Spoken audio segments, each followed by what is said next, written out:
Let's explore the settings menu. Use the shutter select button to toggle these settings. First is one button mode, which allows you to begin recording as soon as you turn on the camera. O and F turns this mode off, and O and O turns it on. Next is the default startup mode that I mentioned before. You can choose between video mode, photo mode, triple shot sequence, or photo every X number of seconds.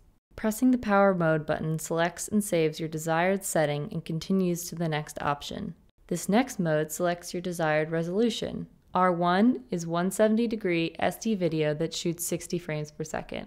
R2 is 720p 30 at 170 degrees. R3 is 720p 60 at 170 degrees, which is the resolution setting you would use to shoot slow-mo HD. R4 is 960p 30 at a 4:3 aspect ratio.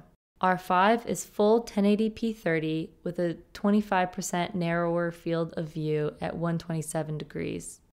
This is generally the most desired resolution for filming. I should note that your chosen resolution number will also display in the bottom left-hand corner of the LCD screen when in shooting mode.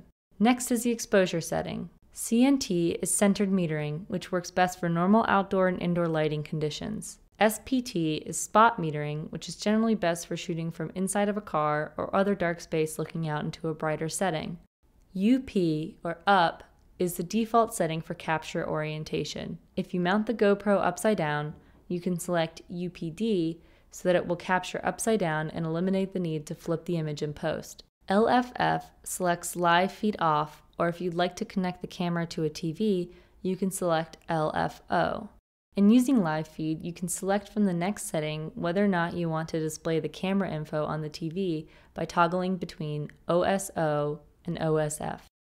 This next mode is important because it allows you to choose your time-lapse setting. You may choose between a photo shooting every 1, 2, 5, 10, 30, or 60 seconds. The BLO/BLF setting allows you to turn the blinking red light on or off during filming. The next setting is similar in that it allows you to turn the beeping sound on or off. NSC or NTSC is the default frame rate and playback setting for the GoPro, but you also have the option to switch to PAL. To delete the last file saved, press the shutter select button twice.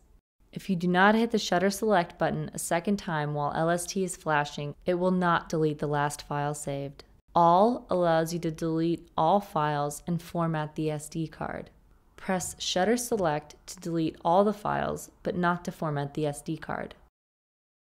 Pressing shutter select twice will delete all the files and format the SD card. Off programs the camera to only shut off if manually turned off. You can also program the camera to shut off after 60, 120, or 300 seconds of inactivity. LCO corresponds to the optional LCD screen you can purchase separately. LCF means no auto shut off, and LCO means the screen shuts off after 60 seconds of inactivity. Lastly, DAT allows you to program the time and date as long as the battery stays in the camera. Please note that once the battery is removed, the time and date settings will be lost. To exit the settings menu, select Escape.